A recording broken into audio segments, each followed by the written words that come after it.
So I picked up another project today. 1972 Land Rover Series 3.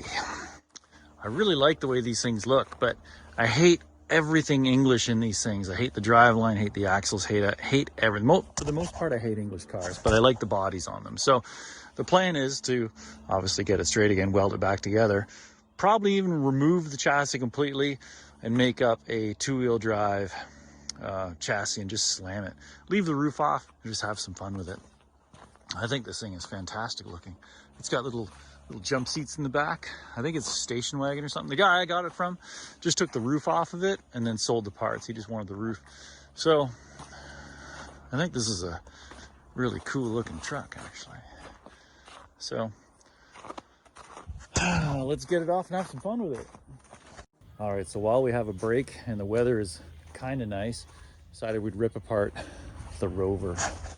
It's in pretty bad shape. I jacked it up in the middle. You can see the jacks in there with the frames broken in half just so we can get the doors off of it and everything. But I want to completely rip the body off of this and toss the chassis. There's nothing holding the front suspension together on this thing other than the steering arm, which is rotten through the frame anyway. So let's I've already started tearing out this side of it. We're just going to rip out the rest of it now and see if we can lift off the two body halves. So let's do a little time lapse.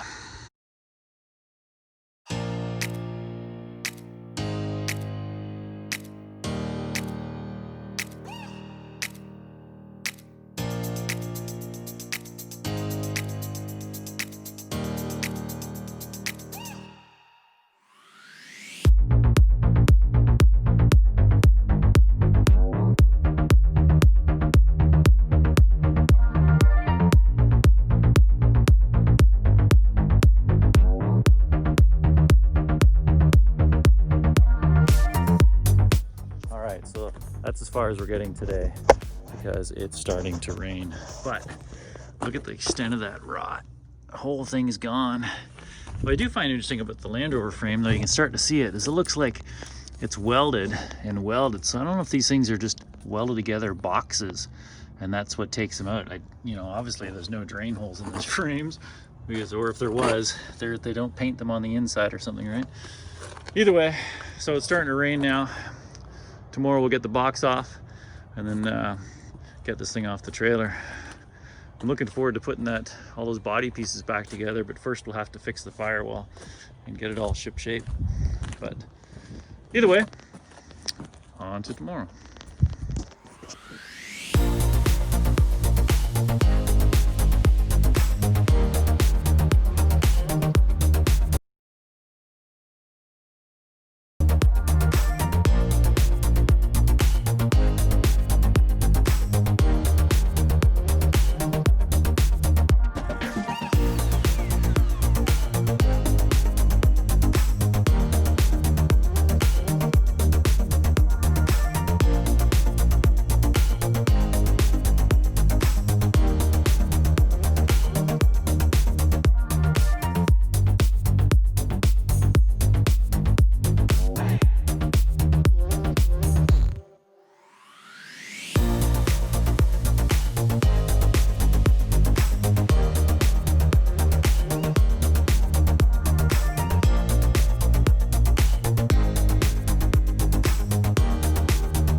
So once I got rid of the frame sections and the motor and the axles and everything, there wasn't a whole lot left of the Land Rover, so it's all gone. All we kept was the bodywork. New project. Got to get into that one yet. I don't know what I got into yet. But so for the Land Rover, I ended up picking up an S10 that I used for parts. Now I sold off the body. My buddy Travis got it off him. He was very fortunate he had it. Thanks, Travis. Appreciate it. And then I sold all the parts off. I got rid of the body and just kept the drive line. So kept the chassis, kept the engine tranny, the steering column, the wiring, the radiator, the swing pedals, all that stuff, right? Brake master, all the essential pieces. And then ripped it apart, and I started mocking up the Land Rover on it. So you can see I rebuilt the firewall. It was a complete mess, and but there was enough of a pattern on the one doorpost that I could replicate it on the other side, and then repair the one that I used as a mock-up. So it's more or less together right now. I haven't cut things like the transmission hump out or anything because I don't know where it's going to sit yet. The one thing I did know was from the doorpost to the center of the front wheel. So that's where the firewall has to sit. So that's where the front fender is going to be. So with that, I knew where the grill is going to sit, the thickness of the radiator, so where the fan blade has to be, which means it's right in the middle of the engine mounts here. So I had to push the engine back further, so I just removed it for now, put it over back, put the firewall there, and now I can sort of see where it's gonna lie in there. So I'll have to make a new transmission cross member and relocate the engine mounts and maybe sink it down a little bit lower. But right now I know for sure as well that I can't lower the firewall anymore, because when the hood, I want the hood to be intact. When the hood comes out, it sits right like an inch off the top of the air cleaner. So I don't want to have to cut a hole in the hood. I just want that to be contained. So I'm not going to lower the firewall anymore. I don't have to body drop it, because I just have drop spindles and some low profile tires that'll run on this. So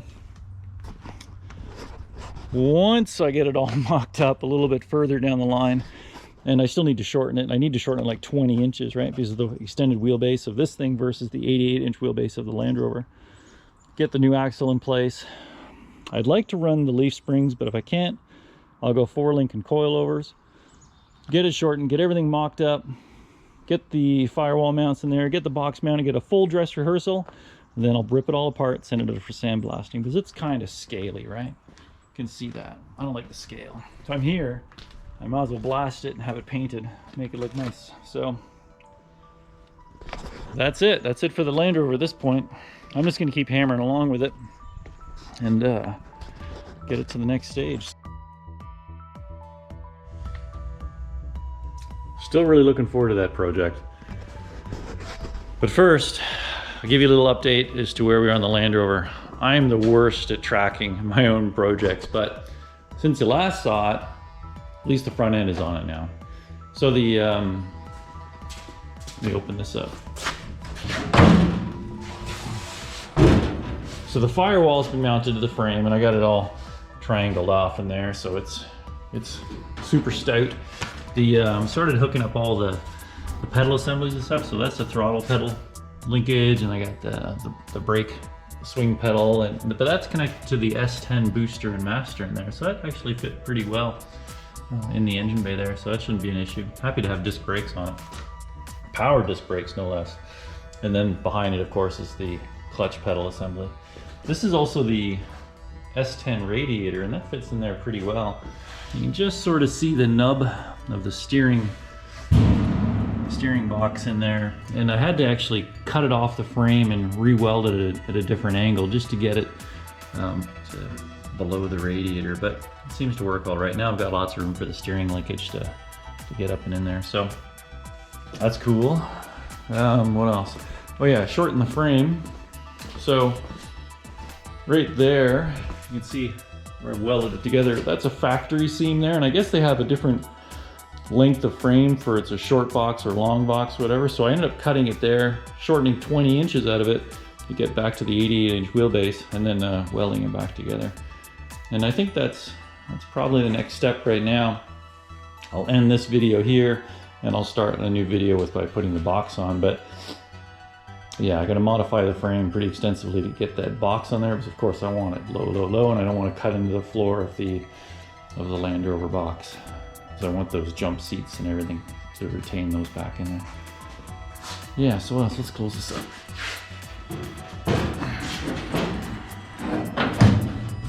But from this half, it looks like a Land Rover again. Yeah, and I still got well, you know, I've got drop spindles and everything. I still got to lower it there, but right now it's all just leveled off so I can, you know, get all my dimensions and everything in there correctly.